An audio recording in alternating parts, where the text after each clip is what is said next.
Hello friends, आप सभी का एक बार पुनः से बहुत बहुत स्वागत करते हैं आपके अपने यूट्यूब चैनल कृष्णदेव कुमार में। फ्रेंड्स, आज जो है ट्रायंगल का ये क्लास नंबर कितना होने वाला है, 7 होने वाला है। इसमें त्रिभुज हम लोग पढ़ रहे हैं। त्रिभुज का ये जो है 5वां पार्ट है, ठीक है। और आज डेट कितना है, 28/10/2023।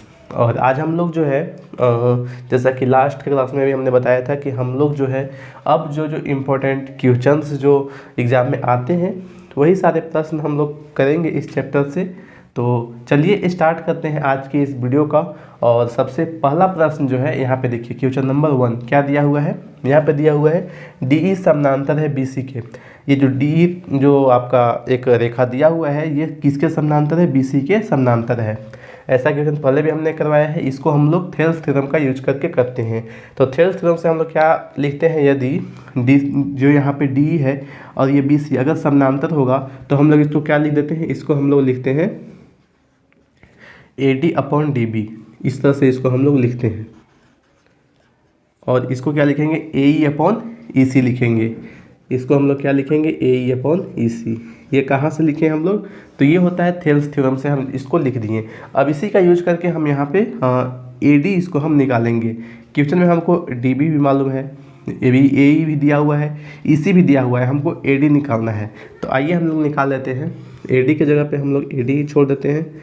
और मेरा DB जो है 7.2 दिया हुआ है क्वेश्चन में, और AE कितना है, 1.8 है। इसी प्रकार से यहाँ पे देखिए आपका EC कितना है, 5.4 है। यहाँ से चाहिएगा तो ये और ये हटा सकते हैं।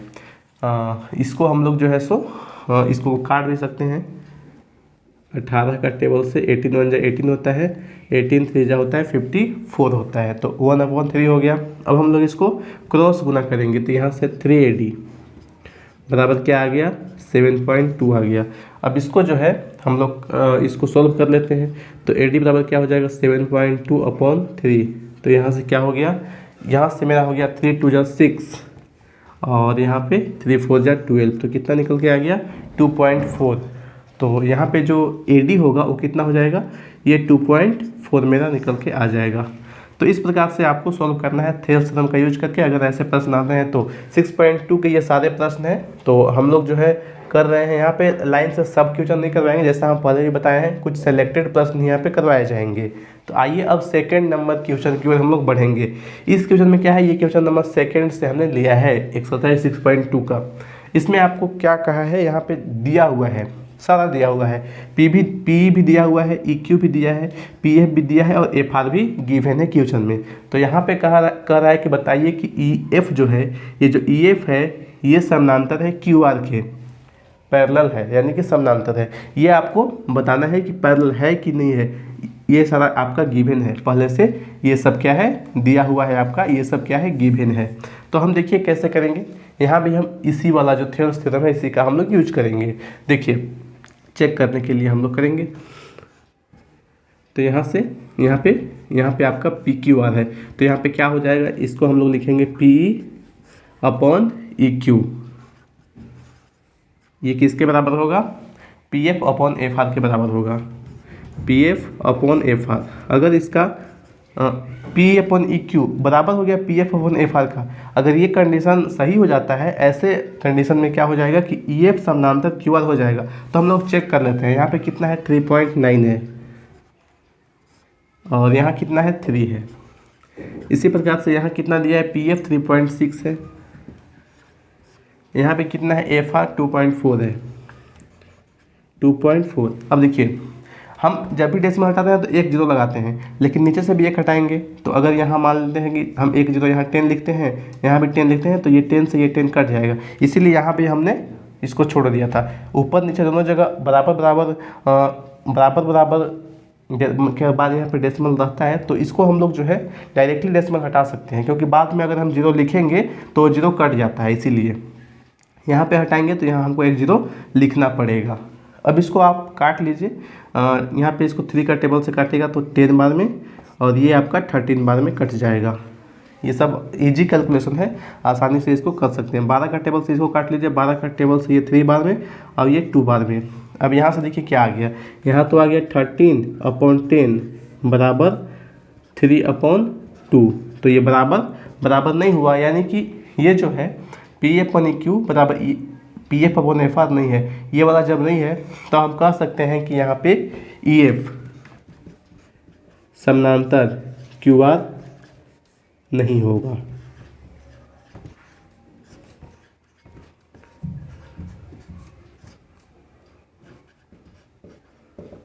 अतः ई एफ समानांतर क्यू आर नहीं होगा। क्यों? क्योंकि P E upon E Q बराबर नहीं है किसके, F R upon A P F upon F are. अगर ये बराबर हो जाता तब तो ये समानांतर भी हो जाता, ये वाला कंडीशन सही हो जाता, लेकिन बराबर नहीं हुआ। इसी वजह से हम यहाँ पे कहेंगे कि जो ई एफ है ये क्यू आर के समानांतर नहीं होगा। तो ये आपको इसी प्रकार से सॉल्व करना है। इसमें भी 3-4 क्वेश्चन दिया है, इसमें 2 ही क्वेश्चन था। एक क्वेश्चन हम यहाँ पे करवा दिए हैं, क्वेश्चन नंबर 1 का एक मतलब सेकंड क्वेश्चन ये है। फर्स्ट आप लोग इसको कर लीजिएगा। क्वेश्चन नंबर सेकंड में आपको जो है 3-4 क्वेश्चन इसी प्रकार से है, तो उसको आप लोग कीजिएगा। और कुछ हम लोग क्वेश्चन करेंगे आज के इस वीडियो में, प्रयास कर रहे हैं मैक्सिमम प्रश्न यहाँ पे हम लोग करने का। तो आइए देखते हैं अगला प्रश्न हम लोग का क्या होने वाला है। अब आइएगा फ्रेंड्स, हम लोग देखते हैं क्वेश्चन नंबर 3 जो है ये क्या कहता है। तीसरा जो प्रश्न दिया गया है इसमें जो है गिवन क्या है दिया गया है हमको, ये फिगर है उसका। इसमें देखिए एल एम समानांतर सी बी दिया है। जो एल एम जो ये लाइन है ये सी बी के समानांतर है। इसी प्रकार से दूसरा दिया हुआ है एल एन समानांतर सी डी। अब ये वाला आपका एल एन है और ये सी डी है, ये दोनों लाइन भी आपस में क्या है, ये लाइन भी आपस में समानांतर है। तो हम इसको प्रूव कैसे करेंगे, हम लोग बारी बारी से सबसे पहले ऊपर वाला जो दिया हुआ है एल एम समानांतर सी बी, यहाँ पे त्रिभुज बन रहा है ए बी सी, हम लोग लेंगे त्रिभुज ए बी सी में, त्रिभुज ए बी सी में। तो त्रिभुज ए बी सी में हमको यहाँ पे देखिए क्या मिल रहा है देखने को, थेल्स थ्योरम का हम लोग यूज करेंगे। थेल्स जो प्रमेय हमने आपको बताया था उसमें क्या होता था, थेल्स थ्योरम से अभी जस्ट पहले हमने क्वेश्चन भी किया, उससे हम लोग लिख सकते हैं A L upon L C, ऐसे हम इसको लिख सकते हैं एल अपॉन एल सी, ये बराबर होगा A M upon M B का, क्योंकि हमको ये वाला पहले से गिवन है। ये लाइन दोनों अगर समानांतर है तो हम ऐसे आसानी से थेल्स थ्योरम का यूज करके लिख सकते हैं यहाँ पे A L upon L C बराबर A M upon M B. इसको आपको इक्वेशन फर्स्ट मानना है। इसके बाद हम अगेन पुनः हम लेंगे अब की बात त्रिभुज ए सी डी में, क्या करेंगे अब की बात ए सी डी में हम यहाँ पे लेंगे। तो यहाँ पे क्या है, यहाँ पे ये लाइन समानांतर है, तो हम क्या लिख सकते हैं एल अपॉन एल सी। यहाँ से हम लोग लिखेंगे एल अपॉन एल सी, ये बराबर होगा ए एन अपॉन एन डी के, ए एन अपॉन एन डी के, ये बराबर होगा। इसको हम इक्वेशन नंबर 2 मानेंगे। अब समीकरण 1 और 2 से यहाँ भी एल अपॉन एल सी, यहाँ भी एल अपॉन एल सी है, तो हम लिख सकते हैं एम अपॉन एम बी। समीकरण 1 और 2 से, समीकरण 1 और 2 से हम क्या लिख सकते हैं, यहाँ हम लिख सकते हैं A N upon A M upon M B, ये बराबर है किसके बराबर है, A N upon N D के बराबर हो जाएगा। ऐसे हम लोग इसको लिखेंगे A N upon N D के बराबर हो जाएगा। लेकिन हमको प्रूव क्या करना है, एम अपॉन ए बी और A N upon A D अभी भी नहीं हुआ है। अब इसको हम क्या करेंगे, इसका एक बार हम इसको व्युत्क्रम लिखेंगे, समीकरण को हम इसका मतलब उल्टा लिख देंगे, समीकरण को उल्टा करने पर। तो इसको हम समीकरण को व्युत्क्रम करने पर, ठीक है, व्युत्क्रम करने पर जब व्युत्क्रम करेंगे तो ये हो जाएगा M B upon A M, ये हो जाएगा N D upon A N के बराबर हो जाएगा। समीकरण दोनों समीकरण को उल्टा कर दें, कोई दिक्कत नहीं है, ठीक है। अब क्या करना है हमको, अब हम लोग जो है सो पुनः से समीकरण के दोनों तरफ 1 जोड़ेंगे। तो हम लिखते हैं यहाँ पे समीकरण के दोनों तरफ +1 करने पर, समीकरण के दोनों तरफ +1 करने पर, तो जब समीकरण के दोनों तरफ +1 करेंगे तो इसको हम लोग लिखेंगे कैसे, देखिए M B upon A M +1 बराबर N D upon A N plus 1। अब यहाँ पे एलसीएम लेंगे तो क्या हो जाएगा, ए एम हो जाएगा, यहाँ पे क्या हो जाएगा, एम बी हो जाएगा, यहाँ पे क्या लिखेंगे, ए एम लिखेंगे। इसी प्रकार से इधर बताइएगा क्या लिखेंगे, इधर हम लोग लिखेंगे नीचे में तो ए एन हो जाएगा, ऊपर में क्या आएगा, एन डी, प्लस में क्या आएगा, ए एन आएगा। अब इसको क्या लिख सकते हैं, एम बी और ए एम। देखिए यहाँ पे क्या है, एम बी और ए एम बी और ए एम, इसको पूरे को हम ए बी लिख सकते हैं, A B upon A M लिख सकते हैं इसको पूरे को। और एन डी और ए एन कहाँ है, देखिए ये है एन डी और ये है ए एन, ये पूरे को हम ए डी लिख सकते हैं, ठीक है। तो इसको लिख लेंगे A D upon A N. हमको प्रूफ क्या करना था, A M upon A B और A N upon A D. यानी देखिए अब जैसे ही इसका फिर से व्युत्क्रम करेंगे, इसको पुनः व्युत्क्रम करने पर इसका जो है एक बार पुनः से जब इसको पलटिएगा तो ये आपका जो है यही आ जाएगा। देखिए यहाँ पे ये क्या है, ए एम ऊपर चल जाएगा, ए बी नीचे आ जाएगा। यहाँ पे देखिए ये जो ए डी है यहाँ ऊपर है तो ये नीचे जाएगा और ए एन ऊपर आ जाएगा, तो ए एन अपॉन एन डी हमको मिल जाएगा। तो इसको आप लिखिएगा पुनः व्युत्क्रम करने पर, उसके बाद ये समीकरण को लिख दीजिएगा। तो इस प्रकार से क्या होगा, क्वेश्चन नंबर 3 जो है ये प्रूव हो जाएगा। और लास्ट में फिर क्या लिखना है आपको, इतना लिखने के बाद आप नीचे लिखिएगा प्रूव्ड, ऐसे लिख दीजिएगा और आपका जो है सो क्या हो जाएगा, ये क्वेश्चन प्रूव हो जाएगा। तो क्वेश्चन नंबर 3 आपको इसी प्रकार से जो है सॉल्व कर लेना है।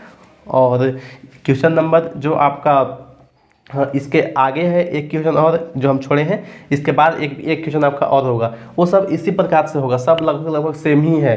किसी में आपको +1 करके देखिएगा, किसी में आपको कोशिश करना है कि कैसे जो है हम इसको ये वाला जो प्रूव करना है इसको हम कैसे ला सकते हैं। तो ये सब तरीका होता है, इसी प्रकार से आपको करना है। तो ज़्यादा क्वेश्चन यहाँ पे हम नहीं करवा रहे हैं, जो क्वेश्चन ऐसे मतलब कि हर एक टाइप के। अब इसी तरह का क्वेश्चन आपका जो है सो इसके जस्ट पीछे एक क्वेश्चन था वो भी है, इसके आगे एक क्वेश्चन है वो भी इसी प्रकार से बनेगा। तो इसके बाद वाला एक क्वेश्चन और है जो कि हम आपको करवाएंगे, तो थोड़ा आपको और जो है आइडिया मिलेगा, ठीक है। तो आइए देखते हैं क्वेश्चन नंबर नेक्स्ट।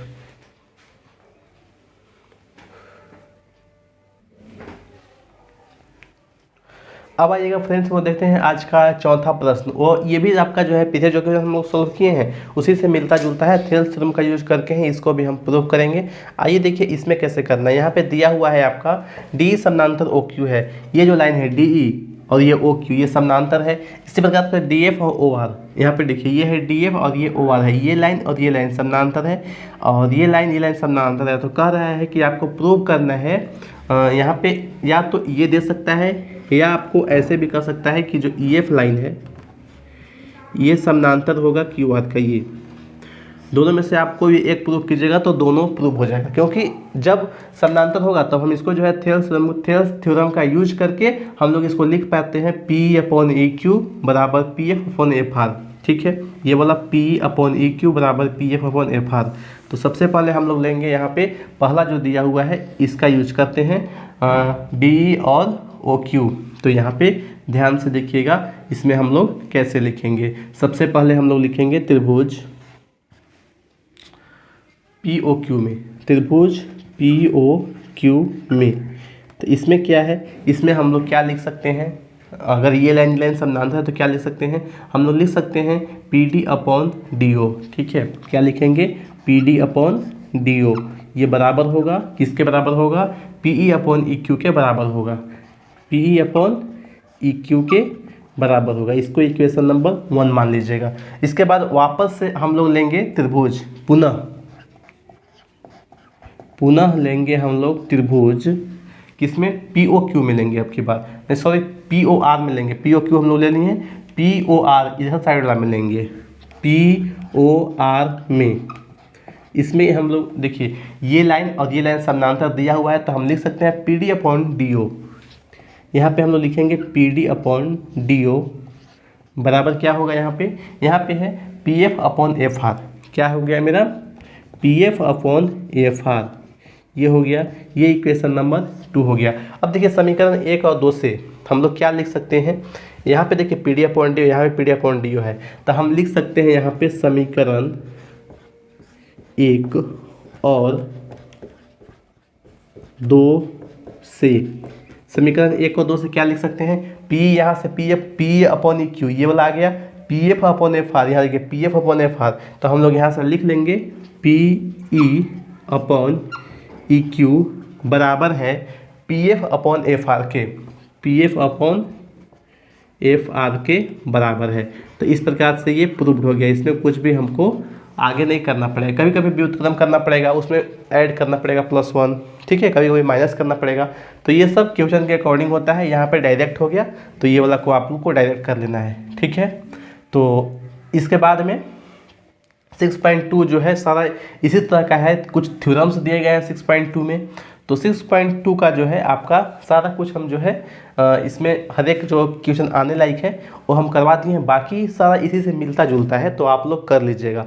अब हम लोग बढ़ेंगे एक्सरसाइज 6.3 की ओर, और वहाँ पे हम लोग समझेंगे थोड़ा सा एक मतलब उसमें से 3-4 क्वेश्चन वहाँ पे जो है वो हम करवा देंगे, आज जितना हो पाएगा देखते हैं। इसके बाद जो नेक्स्ट क्लास होगा उसमें हम लोग जो है बचे हुए क्वेश्चन 6.3 के बचेंगे और 6.4 के, वो सारे करके, और लास्ट क्लास में हम लोग जो है पूरा जो है त्रिभुज को समाप्त करेंगे। आइए देखते हैं आज का अंतिम प्रश्न को।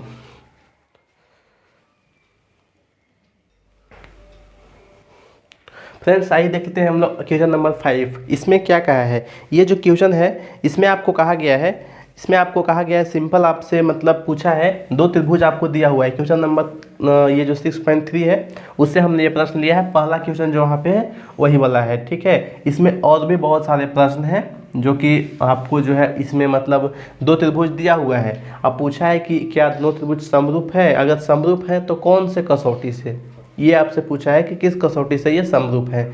तो आपको जो है इसका कसौटी बताना है अगर समरूप है तो आइए देखते हैं। इस पे हम लोग जो है सो जैसे यहाँ पे देखिए ABC है त्रिभुज और दूसरा PQR है, यहाँ पे इसका एंगल दिया हुआ है, यहाँ पे साइड नहीं दिया हुआ है। तो यहाँ पे जो है यहाँ पे आप देख पा रहे होंगे कि इसका तीनों एंगल, जैसे ये 60 है तो ये 60 है, ये 80 है तो ये 80 है, ये 40 है तो ये 40 है। मतलब कि हम आपको कुछ बताए थे समरूपता का कसौटी, तो यहाँ पे कौन सा कसौटी हम लगा सकते हैं। तो यहाँ पे जो AAA था, यानी कि एंगल वाला जो कसौटी था वही कसौटी यहाँ पे लगेगा, और बाई AAA से क्या है, ये दोनों त्रिभुज समरूप है। हम लोग सामने जब हम लोग देख पा रहे हैं, हम लोग देख के ही बता पाएंगे, क्योंकि हम लोग अच्छे से जो है सो समरूपता का कसौटी हम लोग समझे थे, और वहाँ पे एग्जाम्पल ले करके हम अच्छे से आपको वहाँ पे समझाए थे। इसको लिखेंगे कैसे, आइए देख लेते हैं। हम लोग लिखेंगे त्रिभुज ABC और त्रिभुज PQR में। देखिए यहाँ पे क्या है कि जो कोण A है ये बराबर है, किसके बराबर है, कोण P के बराबर है। इसके बाद कोण B जो है ये किसके बराबर है, कोण Q के बराबर है। कितना है ये 80 डिग्री है, ये आपका 60 डिग्री है, और कोण C बराबर कोण R है, कितना डिग्री है ये 40 डिग्री है। तो तीनों कोण क्या है, बराबर है। तो हम कह सकते हैं कि त्रिभुज ABC जो है ये समरूप होगा, त्रिभुज PQR के समरूप होगा। क्यों समरूप होगा, बाई AAA एंगल जो कसौटी था इससे क्या हो जाएगा, ये दोनों त्रिभुज आपस में समरूप होगा। बस इतना लिख देंगे तो ये मेरा जो है सो इसका सोल्व हो जाएगा, ठीक है। बस इससे ज़्यादा लिखना नहीं है लैंग्वेज, बस इतना लैंग्वेज आप लिख दीजिए, जो है आपका एग्जामिनर वो जो है आपको इसमें पूरा का पूरा नंबर देने वाला है। ज़्यादा नहीं, ऐसा क्वेश्चन आता है तो 2 नंबर में आएगा, ठीक है। तो ये था आपका क्वेश्चन नंबर 5, आज का लास्ट क्वेश्चन था। तो फ्रेंड्स ज़्यादा क्वेश्चन हम लोग नहीं कर रहे हैं, बल्कि हम लोग वो सारे प्रश्न कर रहे हैं जो एग्ज़ाम में आने के ज़्यादा जिसका चांस है और जो आए हुए हैं, ठीक है। कल संडे है तो कल एक और वीडियो आपको देखने को मिलेगा जिसमें आपको जो है वो सारे क्वेश्चन करवाएंगे जो सब्जेक्टिव में त्रिभुज से जो क्वेश्चन जिस टाइप का आ सकता है, या जिस टाइप का आया हुआ है, ठीक है। 2022 और 2023 में आपके एग्ज़ाम में कैसा सब्जेक्टिव में कैसा क्वेश्चन आया है, तो उसके लिए जो है सो आपको कल का इंतज़ार करना है। कल एक वीडियो आएगा PYQ का जो सीरीज चल रहा है, जैसा कि आपको पता है संडे को प्रत्येक संडे को 2 वीडियो अभी तक हमने अपलोड किया है, और कल एक और वीडियो आएगा तो उसको भी आप लोग अवश्य देखिएगा। और ये वीडियो आपको पसंद आया तो वीडियो को लाइक कीजिए, शेयर कीजिए अपने दोस्तों के साथ में, और चैनल पर नए हैं तो चैनल को सब्सक्राइब करके आप हमारे साथ जुड़ सकते हैं, क्योंकि ये जो क्लासेस सारे चल रहे हैं ये TTS में चलता है। आज 28 तारीख है। थोड़ा सा ये वीडियो में आपको डिले हो गया क्योंकि लाइट का थोड़ा इशू आ गया था इसी वजह से। तो चलिए, थैंक यू, जय हिंद, जय भारत।